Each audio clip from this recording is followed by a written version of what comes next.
Investments in securities market are subject to market risks. Read all the related documents carefully before investing. Hello दोस्तों, नमस्कार। Take वीरा में आपका स्वागत है। Take वीरा एक शिक्षात्मक चैनल है जहां पर केवल शिक्षात्मक उद्देश्यों के लिए जानकारी प्रदान करते हैं। हम खरीदने या बेचने की सलाह नहीं देते हैं। खरीदने या बेचने के लिए कृपया अपने वित्तीय सलाहकार से परामर्श करें। हम केवल शैक्षिक उद्देश्यों के लिए चर्चा करते हैं। टेक वीरा विभिन्न क्षेत्रों में ज्ञान और समझ को बढ़ावा देने के लिए समर्पित है। हमारे चैनल पर प्रस्तुत किए गए सभी जानकारी, राय और चर्चाएं केवल शैक्षिक उद्देश्यों के लिए हैं और किसी भी प्रकार की वित्तीय सलाह खरीदने, बेचने या रखने के बारे में सिफारिश के रूप में उपयोग नहीं किया जा सकता है। हेलो दोस्तों, उम्मीद करते हैं कि आज आपका दिन अच्छा निकला होगा और आपने अच्छा खासा प्रॉफिट जनरेट किया होगा। कुछ लोगों ने हो सकता है कि लॉस भी किया हो। तो देर नहीं करेंगे और सीधा बात करेंगे कल के लिए लेवल्स की। कल के लिए लेवल्स किस प्रकार से होने चाहिए, किस प्रकार से होंगे, उसके बारे में अभी चर्चा करेंगे। तो दोस्तों, सबसे पहले लेते हैं निफ्टी के लेवल्स। दोस्तों, सबसे पहले लेंगे क्या, निफ्टी के लेवल्स। तो निफ्टी की अगर मैं बात करूं तो निफ्टी करेंटली पॉजिटिव ट्रेंड में है। मतलब फिलहाल निफ्टी क्या है, पॉजिटिव ट्रेंड में है। अगर आपने कोई लॉन्ग पोजीशन होल्ड कर रखी है तो जब तक निफ्टी 22,309 के नीचे नहीं जाता है तब तक उस पोजीशन को रख सकते हैं। यहाँ पर हम सिर्फ अपनी सलाह दे रहे हैं, ना कि खरीदने और बेचने की। रखना और ना रखना आपकी मर्जी है, लेकिन 22,309 तक बुलिश मोमेंटम में निफ्टी रह सकता है। अगर नई पोजीशन कोई शॉर्ट करना चाहता है तो 22,309 के बाद ही किया जाएगा। चलिए बात करते हैं निफ्टी के सपोर्ट की। तो निफ्टी का सपोर्ट आपकी आंखों के सामने आपको दिखाई दे रहा होगा कि अगर निफ्टी का सपोर्ट की बात करूं तो सबसे पहला सपोर्ट है निफ्टी का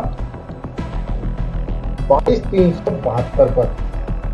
तो पहला सपोर्ट निफ्टी का 22,372 पर।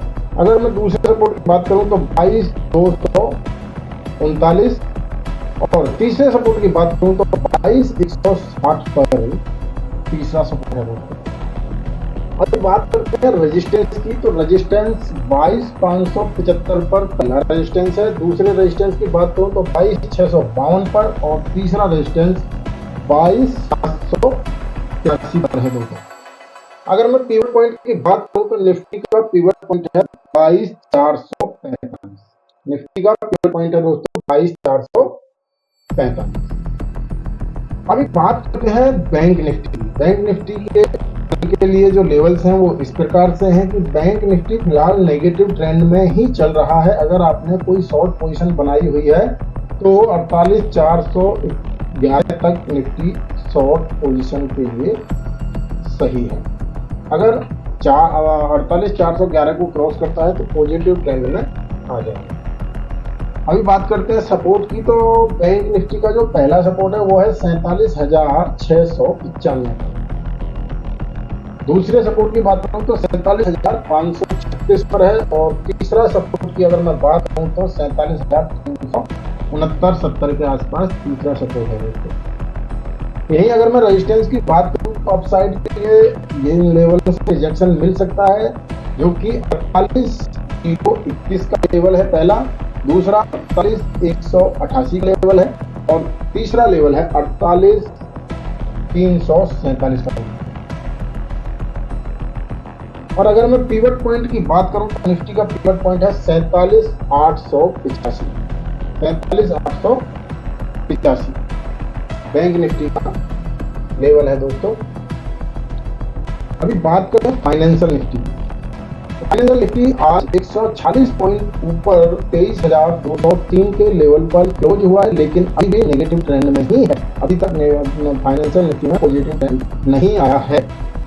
23,245 अगर क्रॉस करता है तो एक पॉजिटिव ट्रेंड में आ जाएगा।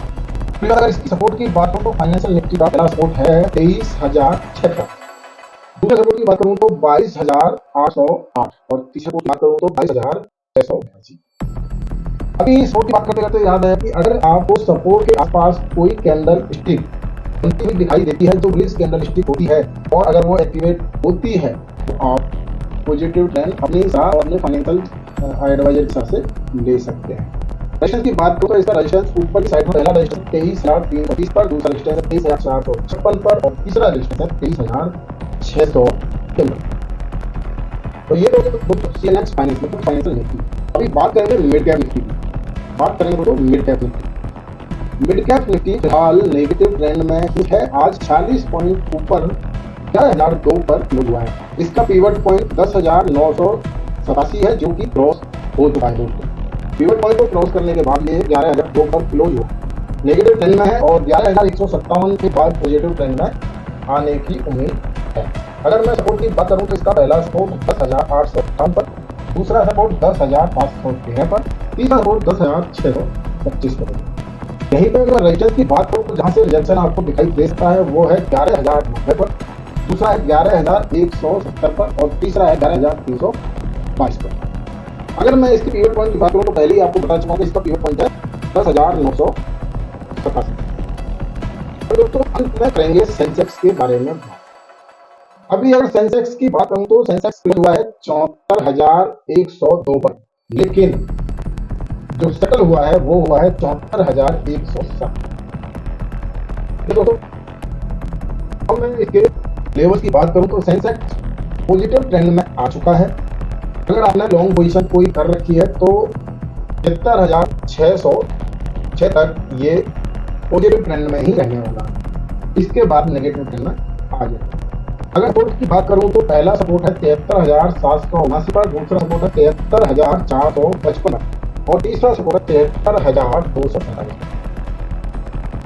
इन लेवल से कहीं ना कहीं अपसाइड के मूवमेंट आ सकते हैं। अगर बाजार देखकर इन लेवल के आसपास आता है तो यहाँ से कहीं ना कहीं रिएक्शन मिल सकता है। अगर ऊपर की साइड की बात करूँ तो रेजिस्टेंस इसके 74,310 पर पहला रेजिस्टेंस, दूसरा रेजिस्टेंस है 74,519 पर और तीसरा रेजिस्टेंस है 74,800। पिवट पॉइंट की बात करूँ तो इसका पिवट पॉइंट है 73,984 जिसको क्रॉस करके ये ऊपर क्लोज हो चुका है। तो ये थे दोस्तों आज के Nifty, bank Nifty, financial Nifty, mid cap Nifty और सेंसेक्स पर कल के लिए कंडीशन, कल के लेवल्स क्या हो सकते हैं और कहां से रिजेक्शन और कहां से सपोर्ट मिल सकता है। अगर आप इसी तरह के सपोर्ट लेवल्स और भी अधिक जानकारी इसके अलावा स्ट्रेट रिकमेंडेशन चाहते हैं तो आप सेंको में अकाउंट ओपन कर सकते हैं, लिंक डिस्क्रिप्शन में दिया हुआ दोस्तों। चलिए आज वीडियो इतना ही, मिलेंगे कल और एक वीडियो के साथ। तब तक के लिए धन्यवाद। Investments in securities market are subject to market risks. Read all the related documents carefully before investing.